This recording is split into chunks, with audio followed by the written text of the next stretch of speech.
روایت ہے کہ سلمان رضی اللہ تعالی عنہ حاضر ہوئے اور ان کے چہرے کے اوپر کوئی ایسے آثار تھے کہ جس طرح بہت بڑی پریشانی ہو، تو ان کو کہا کہ تمہارا جو دکھ ہے وہ اس کو کہو جو دکھ کا مداوع کر سکتا ہے، غم اسے کہو جو غم خار ہو، جو غم خار ہی نہ ہو اسے غم کہنے کا فائدہ۔ تو صبر کے دامن کو تھامو، ایک تو تلقین یہ کی گئی، اور دوسرا کہا والصلاۃ، اور نماز کے ساتھ اللہ سے مدد طلب کرو۔ حضور علیہ السلام جب بھی کسی مشکل میں مبتلا ہوتے تو حضور نماز کے لیے کھڑے ہو جاتے، اور میں نے خود کئی مرتبہ تجربہ کیا ہے، جب کوئی تکلیف پیدا ہو تو آپ نماز پہ کھڑے ہو جائیں، تکلیف میں تخفیف پیدا ہو جاتی ہے۔ اور بدر سے سخت دن کیا ہو سکتا تھا جب کافر پورے لاؤ لشکر کے ساتھ آ گئے، اور حضور کے لیے عریش ایک چھپر بنا دیا گیا، اور آقا کہیں وہاں مصلی بچھائے ہیں اور رب کے حضور کھڑے ہیں۔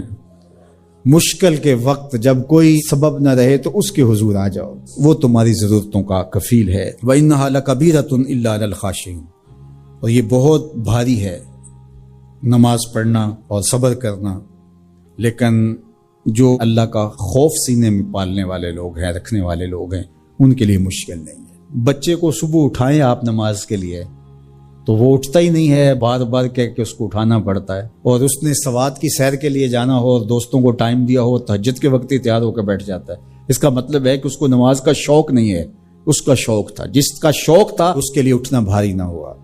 میرے والد گرامی سے کسی نے کہا جی جاگ نہیں آتی، تو فرمانے لگے صبح منڈی جانا ہو تو جاگ آ جاتی ہے، کچہریوں میں تاریخ ہو تو یاد آ جاتی ہے۔ منڈی جانا یہ تمہاری بدنی ضرورت ہے بچوں کے پالنے کے لیے، اپنی ضرورت کے لیے۔ کچہریوں میں جانا خوف ہے، نہ گیا تو میرے خلاف فیصلہ ہو سکتا ہے، تو تمہیں نہ امید ہے اللہ سے اور نہ اس کا خوف ہے، تو پھر کیسے جاگ آئے؟ اور کسی نے کہا کہ حضور نماز پڑھنا چاہتا ہوں، جاگ نہیں آتی۔ اللہ اکبر، کہنے لگے ارادہ اگر پکا ہو تو نیند نہیں آتی، بار بار اٹھ کے ٹائم دیکھتے ہیں وقت تو نہ گزر جائے۔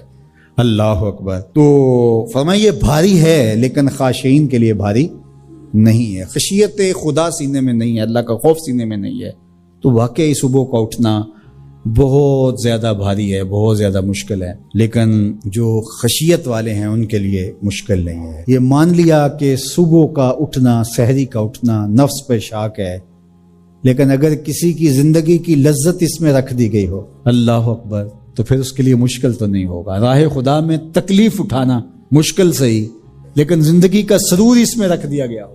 وہ مزہ دیا تڑپ نے میری آرزو ہے یا رب، میرے دونوں پہلوؤں میں دل بے قرار ہوتا۔ بعض اوقات لوگ خامخواہ بے چین ہوتے کہ میں کوئی پوچھے تمہیں کیا ہے، چہرے کے اوپر جو ہے وہ خشونت سجائے، چہرے کے اوپر جو ہے وہ اداسی سجائے۔ آپ کو صدمہ پہنچے تو بعض اوقات ٹھیک ہے، انسان بے بس ہو جاتا ہے، اس کے چہرے بشرے سے اس کا ظہور بھی ہوتا ہے، لیکن کچھ ایسی چیزیں جو چھپائی جا سکتی ہیں اس کو چھپائیں۔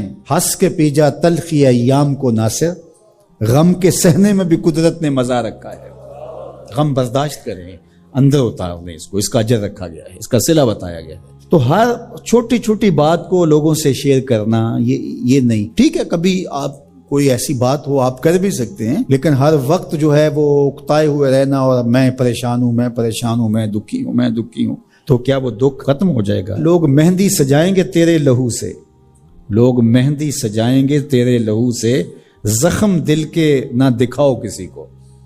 لوگ تو اس سے طرح مذاق بھی اڑائیں گے، اور جب تم ہنستے ہو تو زمانہ تمہارے ساتھ ہنستا ہے، اور جب تم روتے ہو تو زمانہ تمہارے ساتھ نہیں روتا۔ اس لیے یہ آنسو بڑے قیمتی ہیں، وہی بہاؤ جہاں شان کریمی موتی سمجھ کے چن لے۔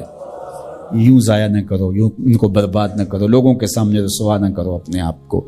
انسان کو دکھ بھی آتے ہیں، بیماریاں بھی آتی ہیں، اپنوں بیگانوں کی طرف سے اس کو تلخیوں کا بھی سامنا کرنا پڑتا ہے، تو اس موقع پر آپ کی زبان کوئی ایسا جملہ نہ کہے جو اللہ کی ناراضگی کا سبب ہو۔ غم تو پہنچتا ہے اور غم سے انسان متاثر بھی ہوتا ہے، یہ تو نہیں ہے کہ تکلیف پہنچے۔ غالب نے کہا تھا روئیں گے ہم ہزار بار کوئی ہمیں ستائے کیوں، تو جب سینے میں دل ہے تو کوئی دکھ دے گا تو دکھی ہوگا، دل بے چین ہوگا۔ تو فرمایا کہ جب تکلیف پہنچے تو مدد کس سے طلب کرو؟ صبر سے، کہ اللہ مجھے توفیق صبر